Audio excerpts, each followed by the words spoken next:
მოგესალმებით ქალბატონებო და ბატონებო, დღეს ბატონი მიხაელ კვანტე, რომელიც ჩვენი სტუმარია, თავის სემინარს გააკეთებს და მინდა წარმოგიდგინოთ, ვინც არიყავით საპატიო დოქტორის გადაცემის ცერემონიაზე. ძალიან მოკლედ, ვინ არის ბატონი მიხაელ კვანტე, არის მიუნსტერის უნივერსიტეტის პროფესორი, არის მარქსის handbook-ის გამომცემელი და ავტორი ძირითადი, იმავდროულად მარქსის კრიტიკული გამოცემის რედაქტორი, ასე ქართულად ედიტორი, გამომცემელი, ასე ვთქვათ, იმავდროულად არის პროფესორ ქალბატონთან ზანტკილერთან ერთად ჰეგელშტუდიენის გამომცემელი, ასევე და მარქსის საზოგადოების თავმჯდომარე და ასე შემდეგ და ასე შემდეგ. ბევრი ტიტული, ყველაფერს არ ჩამოთვლი, ბატონმა გიგამ მოგახსენათ წინა შეხვედრის დროს და ეხლა მე მოხარული ვარო დღეს აკეთებს ისევ ჩვენთან პატარა მოხსენება სემინარს და გადავცემ სიტყვას მას. ინგლისურად იქნება თარგმანის გარეშე თუ მაინც თარგმანი საჭიროა, ერთი კითხვა იქნება ასეთი. არ არის საჭირო. ძალიან კარგი. და ვისაც შემდეგ დისკუსიის დროს კითხვები გაგიჩნდებათ, შეგიძლიათ როგორც ინგლისურად კითხოთ, ისე გერმანულად, არ არის პრობლემა, რომელიც უფრო გაგიადვილდებათ იმენაზე, რომ შეეკითხოთ. მადლობას მოგახსენებთ. ახლა გადავცემ სიტყვას ბატონ კვანტეს. Okay, thank you very much.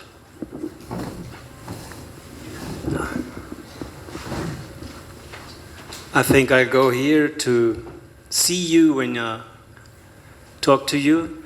I've got the information that we should today do it in English, since this is the neutral language for all of us. I don't understand nearly a word from what you have just listened to, except my name. And for some, German would be difficult to follow, even more difficult if it's coming to the German language of Hegel or Marx, which is 200 years old and a complicated language. So I think it's a good start to go to English. And I have two questions in the beginning. The first is, who of you is philosophically trained as a student or a scientist? And just give me a short sign. Okay, there's someone wanting to enter. That's fine. Okay. So at least half of the audience is not an expert in philosophy, and I try to make my arguments and my thoughts as clear that even a non-expert in philosophy can follow at least the points I want to make. This means that for the trained philosophers, you should be patient. If it's too easy, you can ask the complicated questions, and if they are very complicated, I have to give complicated answers after that. But I would like to start with the more basic ideas. Secondly, there have been offered some papers of mine before I came here. I know at least of one person whom I sent these papers that some of you got it. I assume that not everybody has studied these papers I've sent. That's fine, because I don't want to be boring by telling things you already studied before. Okay, so the idea today was, before we planned this, to describe a debate which took place in Germany, which didn't exist as Germany then, in the 40s of the 19th century. At least one of the names who was active in the debate is well known still today worldwide. It's Karl Marx, who will have his 200th birthday next year. Most of the others are nearly forgotten or only known to the experts. Probably some of you know the name Ludwig Feuerbach. He maybe is the second one, but if it comes to Bruno Bauer, Moses Hess, or others, most people say, what's that, right?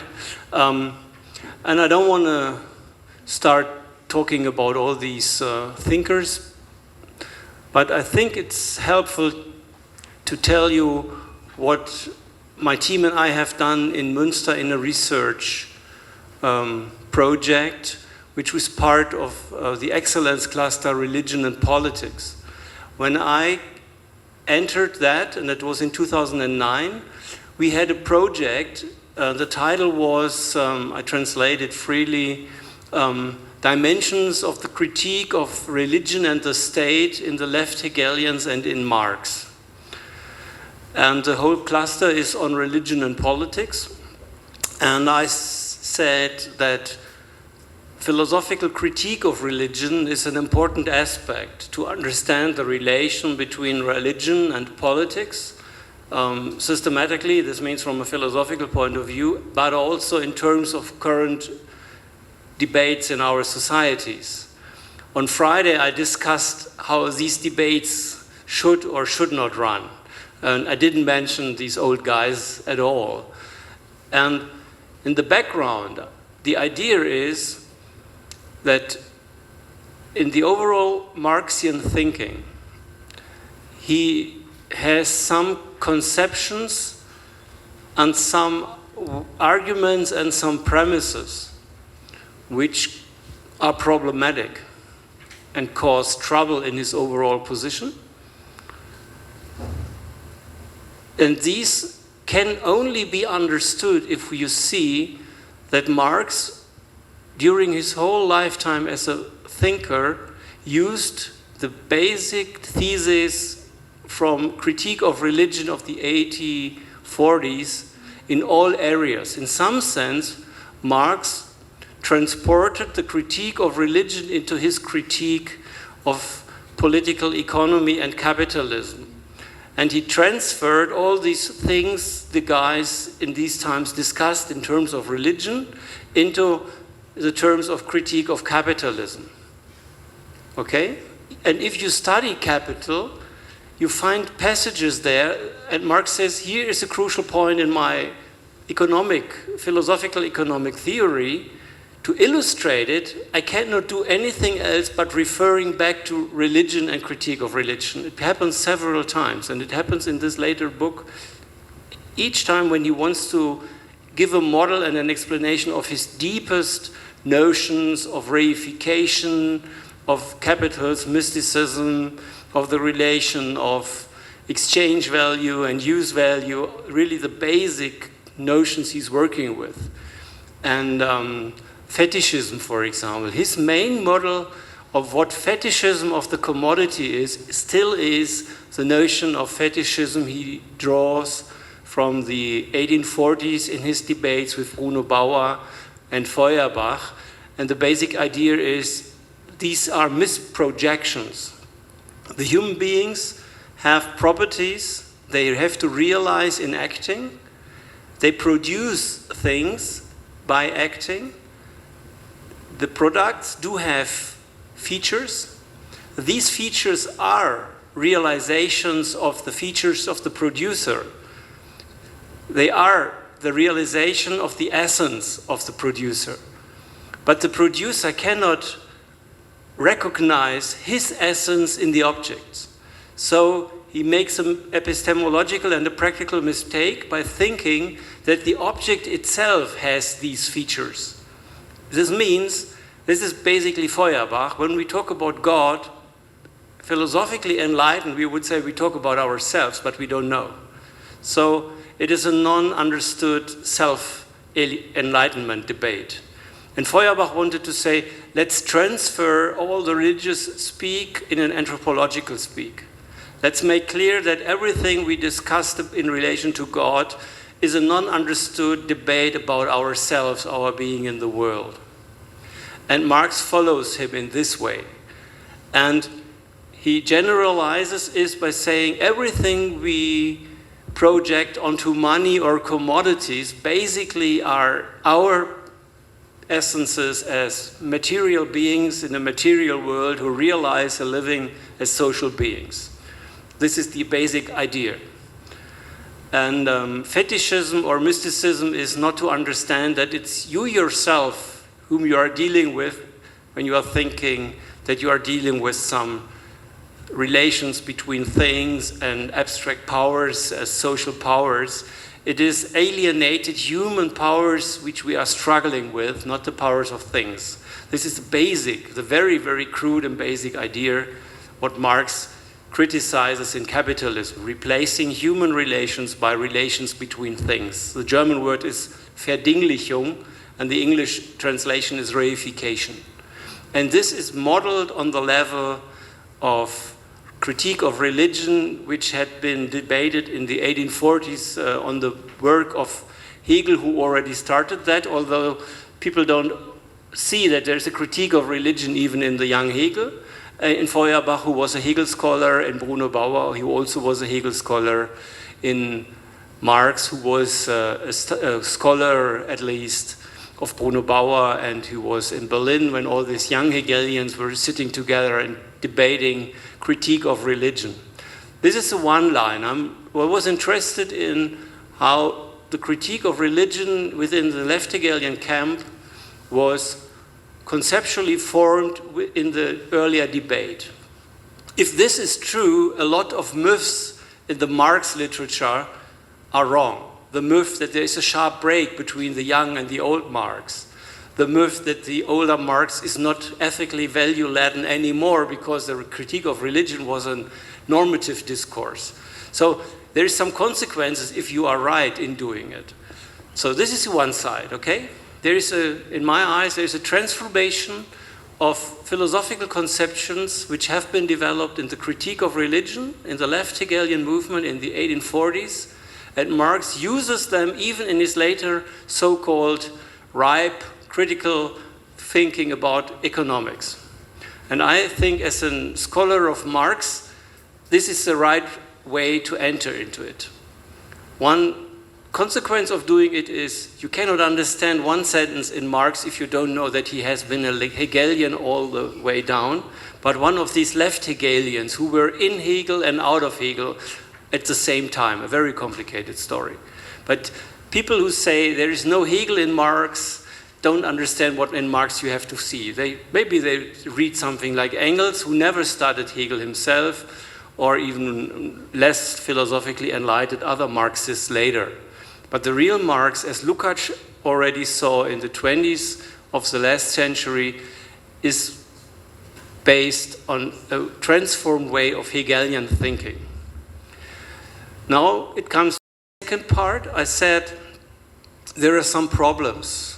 If this is correct, as an interpreter of Marx would fight for, to say this is the best reading we can offer. If we today look at the world and we look at Marx, there is something everybody thinks it's attractive. Attractive seems to be his critique of capitalism, right? I always say to my students, yes, but you can criticize capitalism without being a Marxist. There are non-Marxist criticisms of capitalism.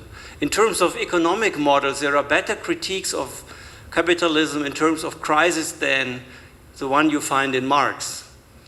But there is a critique of capitalism based on an evaluative understanding of what humans are in Marx, which is really, really deep critique of our life form we today have as capitalism, but which this one has been developed in the 1840s.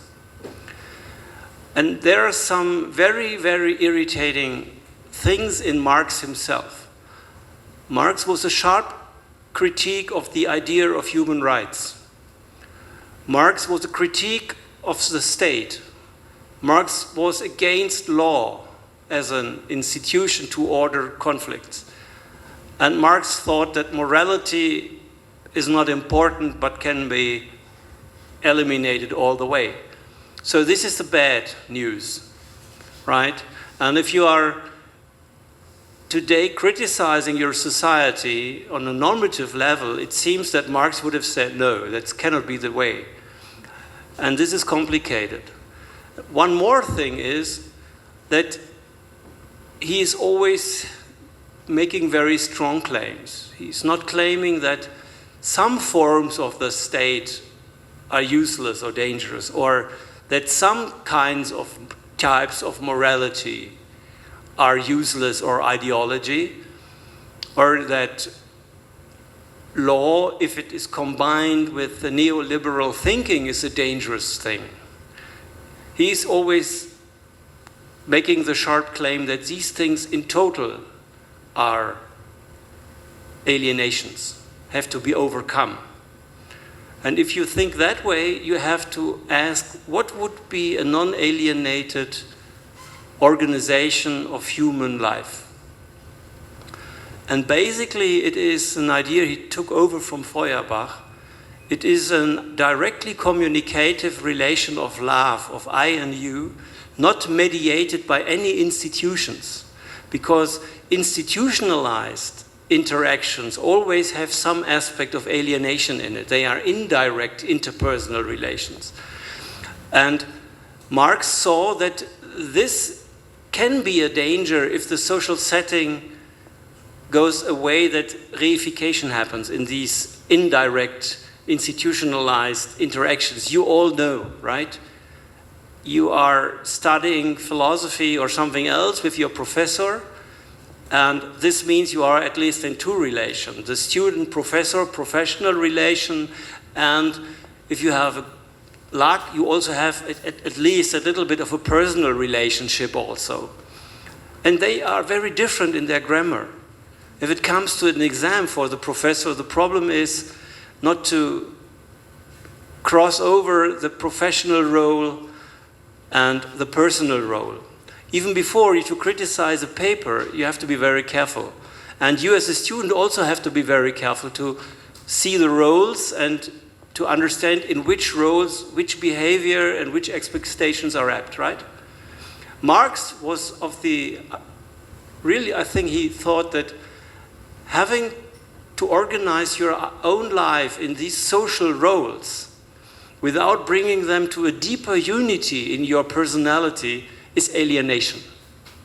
And this idea he took over from the critique of religion. There had been a critique of the notion of an individual, of a personal God, which directly was identified first with absolutism of monarchy, private property, and methodological individualism and egoism.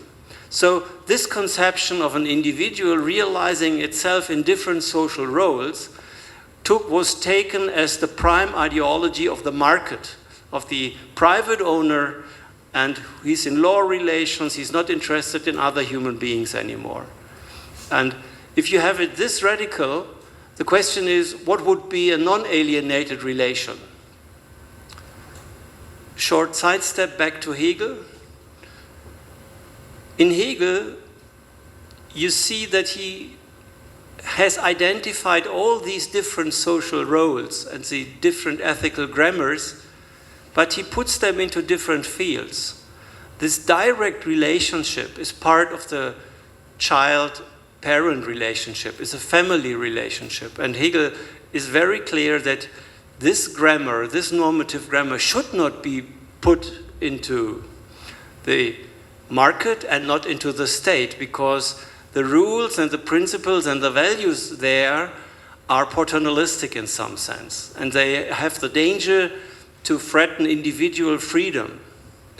This is why Hegel developed institutionalized complex systems and said, we are as human beings organize ourselves as persons. Being a person means being in different social roles, and as David Velleman has put it in a book some years ago, we get along through all these roles without breaking into parts. And this is what we call biographies. We work on that. Hegel was well aware that if you reduce your self-understanding to a fighter on the market, you lose your self-understanding as a political being. This will endanger political structures. If everybody on the political level understands social relations only as it were market relations or power relations, without further virtues, etc., the state and the social structures will ill develop. There will be malfunctions, as we face today. if people rule the state as if it were a complex company, you can look at there in some countries in the world, or if they have the telling that being the political leader is being the father of all the nation, you can see in other areas of the world, or ruling them in the name of God. All these malfunctioning systems have to do with under-complex representations of our social roles in which we move along. Hegel had this complex system, and Hegel was a realist in saying that in real societies, in our real lives, this will always be in danger to break down, and there will always be irritations, there will always be some alienation in it. This is why he calls all this finite or objective spirit. It's not absolute spirit. And what Marx and others wanted, and that's the same with the Feuerbach idea, Feuerbach wanted to have all the predicates we attribute to God redescribed to the human being. And Marx wanted everything in a non-alienated, absolute, harmonic society realized in objective spirit and not in cultural interpretations of it. And now you can ask yourself whether you want to follow this very, very strong utopia of non-alienation, which hits some of our deepest needs we realize in relations of love, for example. Or if you say, well, political institutions have to be indirect, have to be mediated by institutions because societies are so complex. And if you do that, you are a more realist of the Hegelian way. You say, you cannot overcome alienation all the way down. You have to organize it in human ways. And you always have to accept that there can be points of breakdown and conflict. And never will we be able to develop a social system in which these things are overcome totally. So, and this is a final point, I think that some of the aspects in Marx's philosophical thinking which are, I think, a problem for us today in our complex societies can also be explained by showing that they come from this religion and critique of religion debate. And then, if this is right, we have to say, okay, that's what's at stake in Marx, and we have to replace this problem by a better way of dealing with the problem, how to organize and overcome alienation in social settings, not to demand too much, but also not to demand less than enough from society and our lives. So I hope I get some conceptual space to use some of the potential in critique Marx has developed and demonstrating that there are some tools in his philosophical toolkit which cause trouble, and that we can identify them when we go back to the young Marx and the debates they discussed there. And in some sense, I would say, using critique of religion as the one model to understand personal existence or to criticize law and the state is not that good idea, because it's too demanding normatively to think about self-organization of complex societies in which no private property, no power relations, and no indirect mediation of power via political institutions is established. Direct democracy might be possible for a tribe with 50 persons. It is not a good idea for the societies we face today. The late Marx knew that, but he never made the step to rethink what this would have for consequences in his overall basic categories. He never transferred back this late result back to his basic categories. He wanted to do that, but he never did it due to a lot of different things. There are some notices in his that he said, I have to reorganize my conceptions. If time will come, I'll do, right?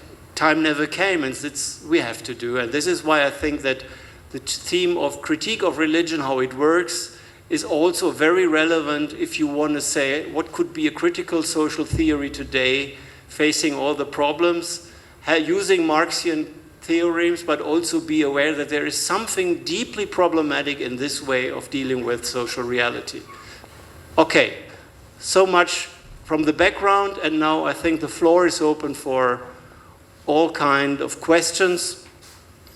I think you have already said that questions can be put in all languages you can translate, and this is a lot. So please feel free to ask whatever you want to ask concerning philosophy of religion or Hegel or Marx or what else. Thank you. Well, first of all, thank you for your very interesting lecture. You have said that Hegel tries to organize social systems in human ways. How can we evaluate the importance of the term Sittlichkeit? I don't know how to translate it into English. And symmetrical recognition in this aspect.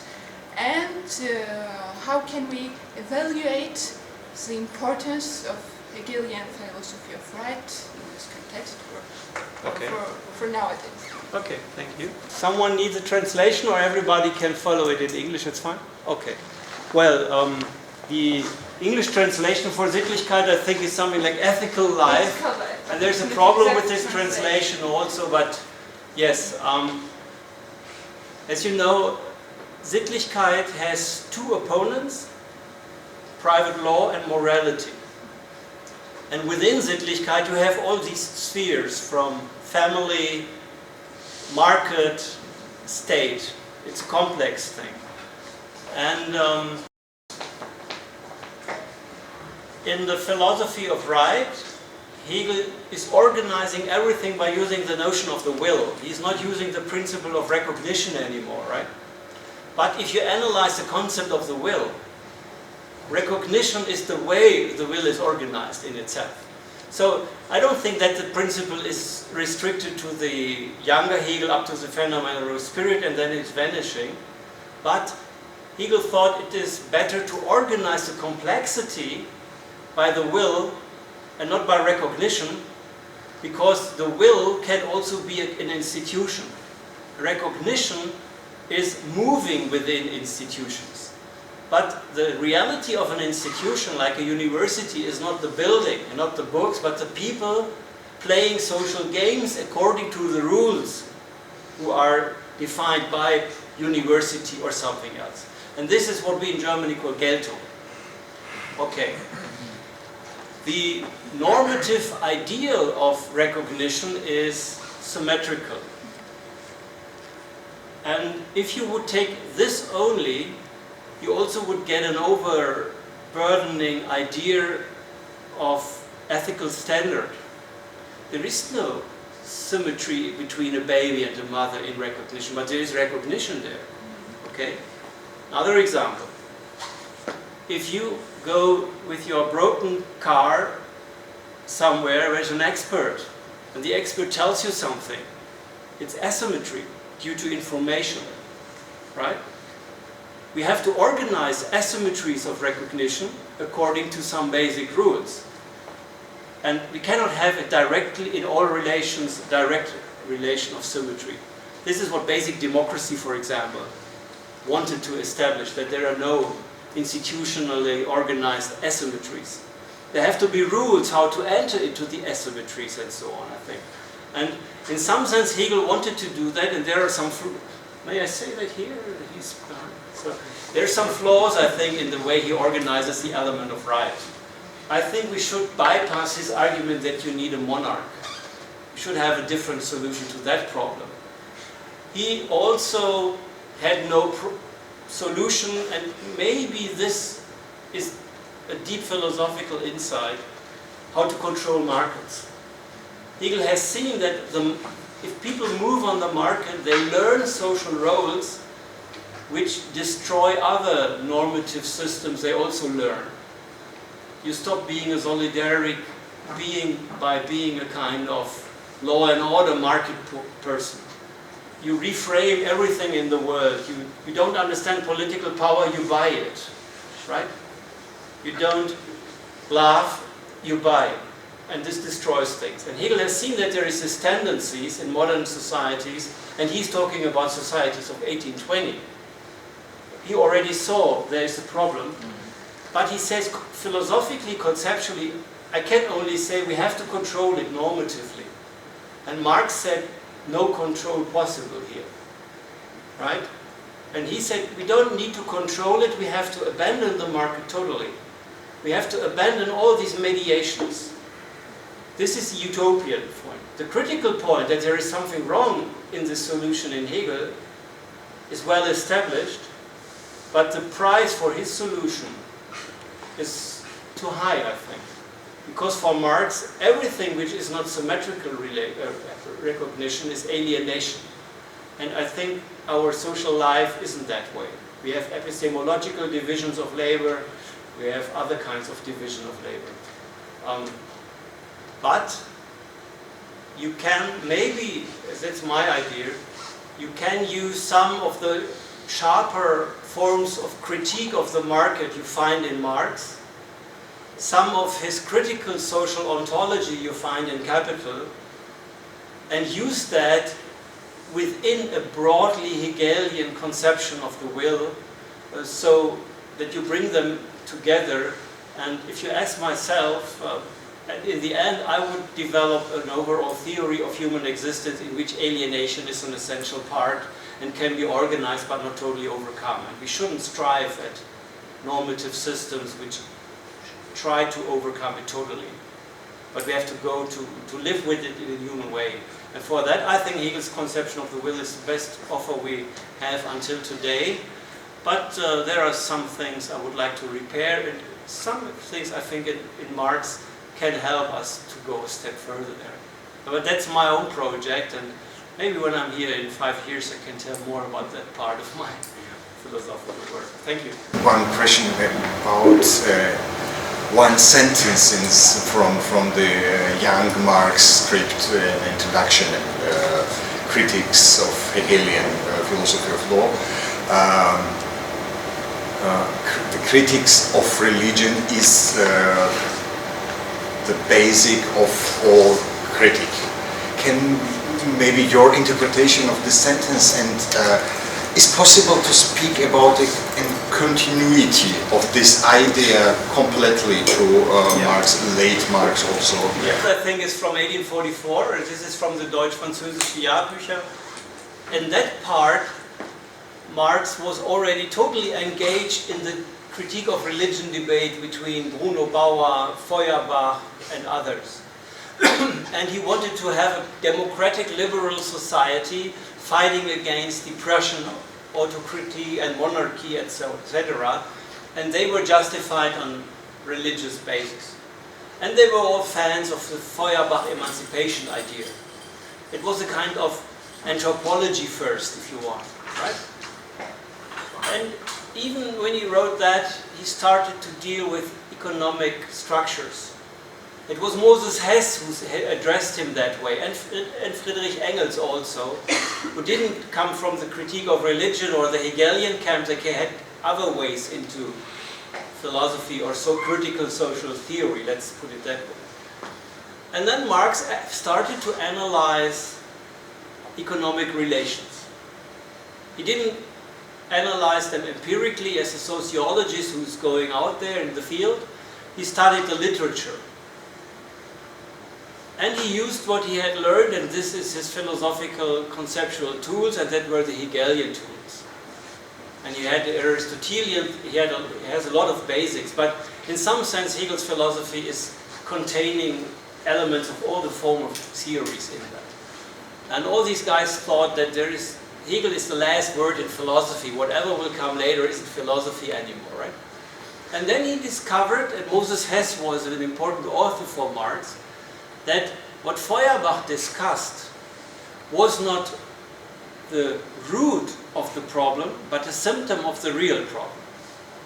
And Marx thought he could transfer what Feuerbach's critique showed one level deeper into the economic interactions. And so you can tell two stories. You can say he has overcome critique of religion and started critique of economy. I would say no. He now used the figures and conceptions developed in the philosophy of religion and its critique to criticize economic phenomena. It's a philosophical interpretation of economic phenomena, and our behavior is material reproducing beings, but framed in a conceptual structure which has been developed in critique of religion. And now you can say, well, it is a reduction to the real cause, or you can say it is a kind of narrative on economical structure framed in the grammar of critique of religion.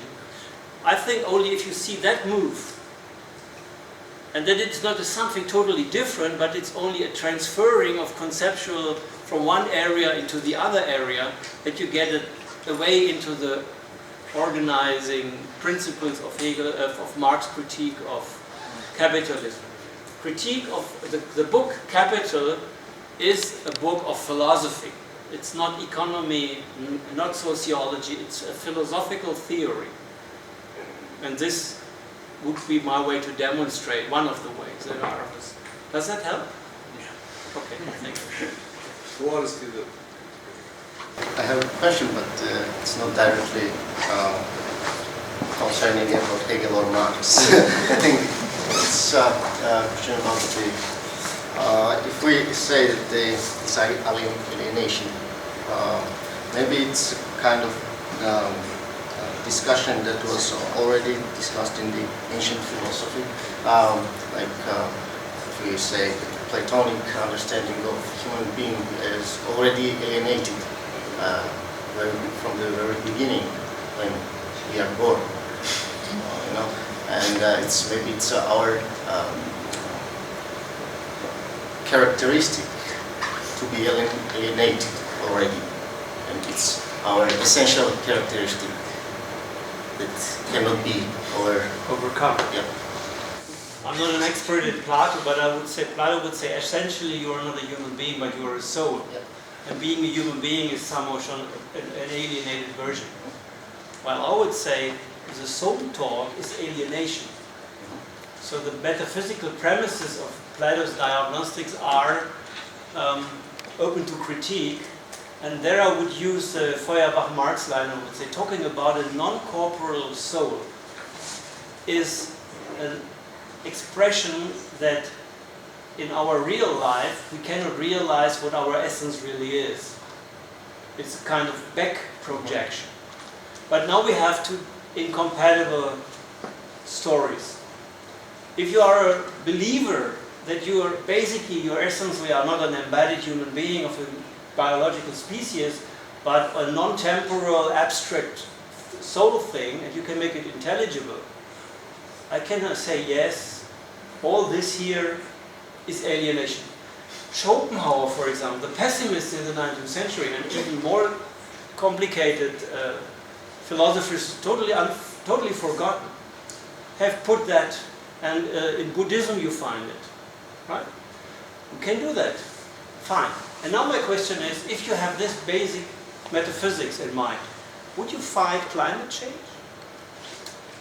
Would you fight crimes? Because crimes are always against human beings or women, but neither against souls. You cannot make a crime against a soul, right? It's undestroyable, etc. The next thing is the Camus question. Camus started one of his writings by, the only important question is why not committing suicide? If you, being a human is an alienation for your real soul, step out, why not, right? These were the questions. I think no human being normally in his daily life would accept the Platonic story as his idea of leading a life. And as a pragmatist, I say so much about Plato. It's ideology. It wants, maybe Plato, they were metaphysics, and there are some interesting discussions. If we would have a seminar on the question whether immortality would be a good thing or not, I would start discussing these things, right? But here I would say, if you really believe these things, you have to explain me some way how you organize your life if you really think this is true, right? And there may be, I don't think that you really hold that theory. But the next thing, as a philosopher, I would say, good, Plato or others, let's talk about the notion of soul. And then I have some metaphysical, conceptual tricks to show that maybe that's an inconsistent idea. And then they can say, yeah, but rationality is also alienation. And we are in negative theology and all these things. So And if you do philosophy of religion, I would go that way. But here I was in critical social theory. And people who tell me, let people suffer and let crash nature because the real existence is something in transcendence, I say, well, it's not my picture of the world. Okay? Basically, my position is, this is why I call it pragmatistic.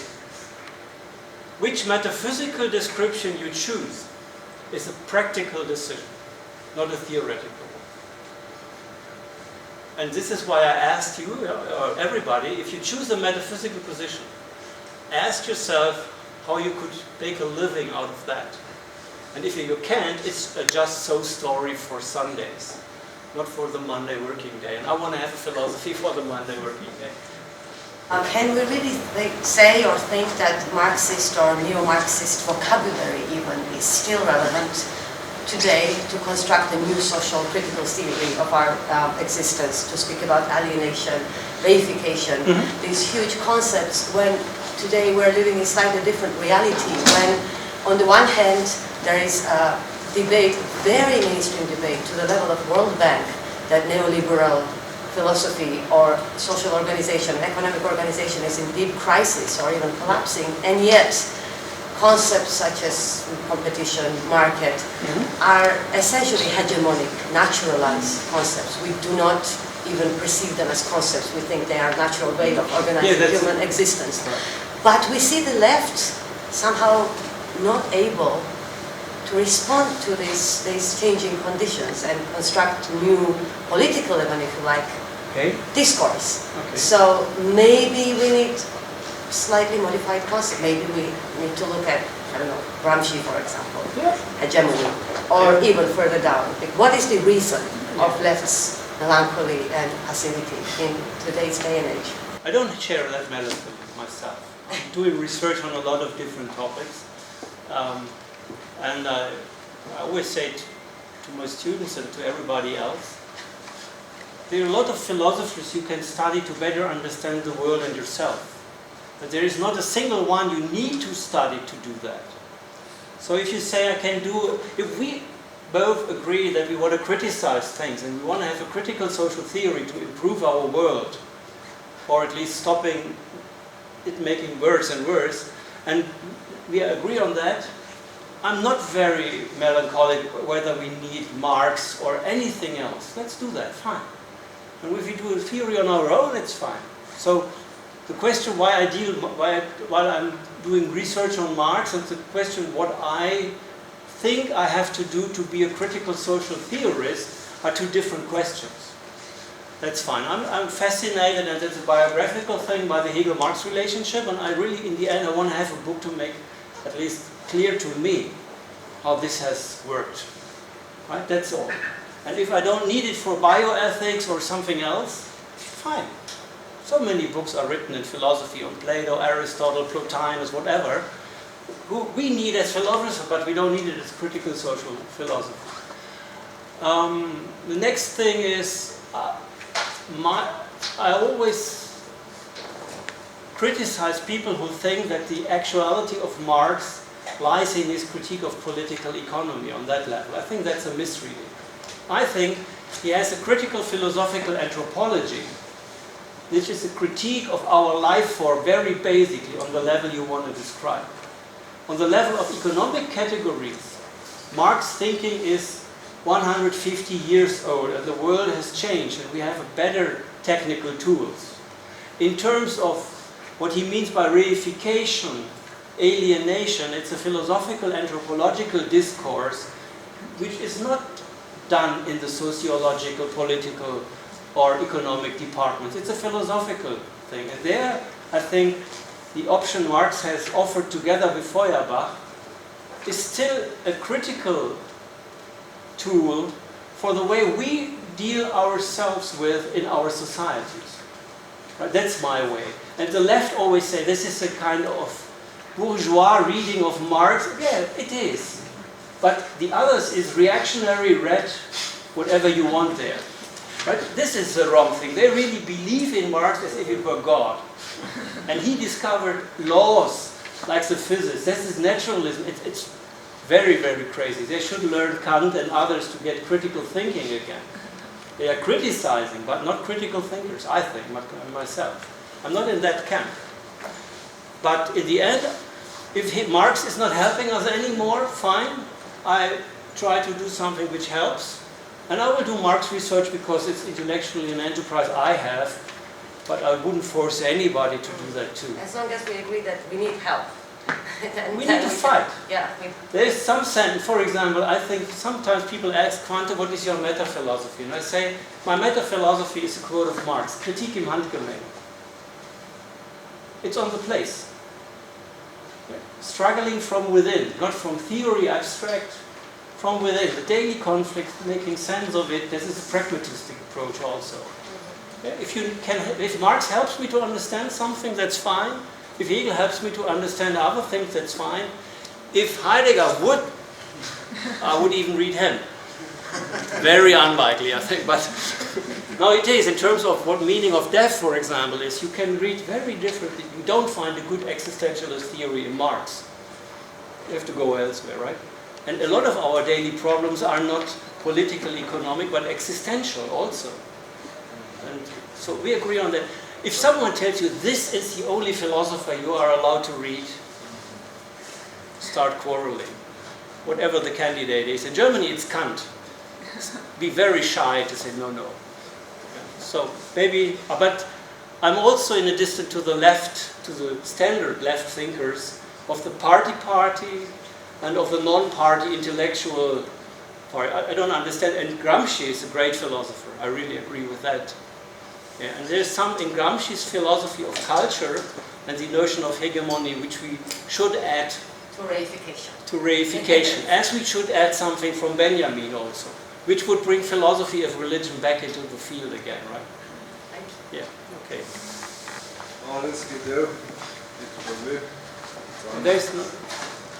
You said a very interesting thing about the Monday philosophy and Sunday philosophy, and it was very interesting. And why I'm asking this? Because is it really enough for people and for the law and for the state and everyone to have only Monday philosophy? And why I'm asking this?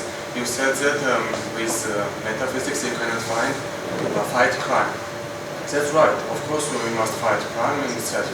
But if these problems are gone and if everything is finished, we can say that everyone is satisfied and philosophy done his work and it's all over or something like that, or how? And what I was talking about the Plato. And I think that Plato and Hegel had two common things. Both of them tried to collect all the theories together and make one big thing which pulled the history and the human civilization very forward. Yes. What do you think about it? At least three very deep and interesting problems. I start with the Monday philosophy. It was made not against you personally, but I used you to make a point there. Again, pointless philosophizing in what we call ivory tower. I'm not in that. I've never been in that, right? And I think we shouldn't be there. Excuse me, I'm in one sentence. If they exist, why can't they exist together? This Monday and yeah, it can. This is why I wanted the word Monday philosophy here was, and this was my pragmatist approach, addressed against a philosophical game talk which is not relevant for anything at all, but using itself as a play, right? There is another reading of the Monday philosophy. This means it's a day-by-day pragmatic, short-thinking problem solving without having any long-term utopian ideas. On the leftian way, it's those by daily repair versus really reform or even revolution, right? This was what I was after.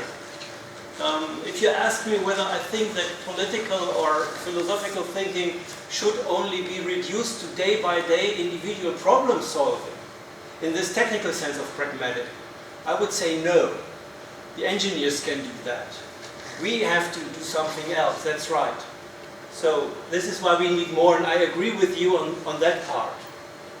I think I would even have some use for the idea of utopian projections, if you control it a little bit. So that's fine. And maybe there's not a disagreement on us, because I really think being there on the left there has been this crude understanding of what pragmatism is, right? And that's totally wrong. If you read the pragmatists, they didn't have in mind only the day-by-day repair of single problems. It was an unfair reading, right? So that's fine. The second is, put it the other way around. If we have solved all the social, technical problems in the world, included the medical ones and all the things, will there be any problems in our human existence which will cause us to think about philosophically, right? This could be, is there something more? And I think yes. This is why I'm interested in the philosophy of person. Okay? But the answers we give to that are not totally independent from the social realization. I think if we would manage to have a nearly non-alienated, just ordered society within an ecologically good world, there will still be a lot of personal existential problems which will cause us to think about things philosophically. They will not be under the crude pressure as they are today, because the basics have been organized well, but then philosophy will not go away. I'm not a Wittgensteinian in that sense. The therapeutic way of Wittgenstein means all philosophical problems are only misunderstandings of philosophy. I think the human existence is such, the personal existence is such that there are deep questions we deal with in philosophy. So I agree with that, but I don't think that these metaphysical or existential questions are totally non-related to the social and practical ones. And now the third thing. Let's take Hegel, because I know Hegel. He really had the idea that the system has integrated every philosophical, metaphysical problem throughout whole history and ordered it within one system. Right? It's a totality. My view is this totality cannot be organized, but we have a plurality of conflicting local answers which are related to the different perspectives we have as human beings towards the world. So this is a plurality of metaphysical approaches in the end, and I really think I'm not optimistic that all these different pictures that are translatable or compatible within one rational scheme. Probably it's more like the duck-rabbit thing. You learn something in all these pictures, but you're not in a position to bring them into one vision. And why? Because this, I think, is what's going on. Philosophical problems will never go away totally. We strive at totalization, and we will never reach it because we are finite beings. And so philosophy will never go away. That's the third thing. And in Hegel, I think this idea of the closeness of the system by the end of history, this is something which is really a fault. As it is a fault to believe that these deep problems are totally non-infected by social structures. So no closeness and no invariant metaphysical basis. This is the pragmatist idea. We don't have an ontological fixed basis, and we don't have a totalized end. It's in between. This is Kritik im Handgemenge. You're always in between there. So, but as a strong metaphysician, you would say no. And this is the real challenge of pragmatism, to say we don't need more. Okay?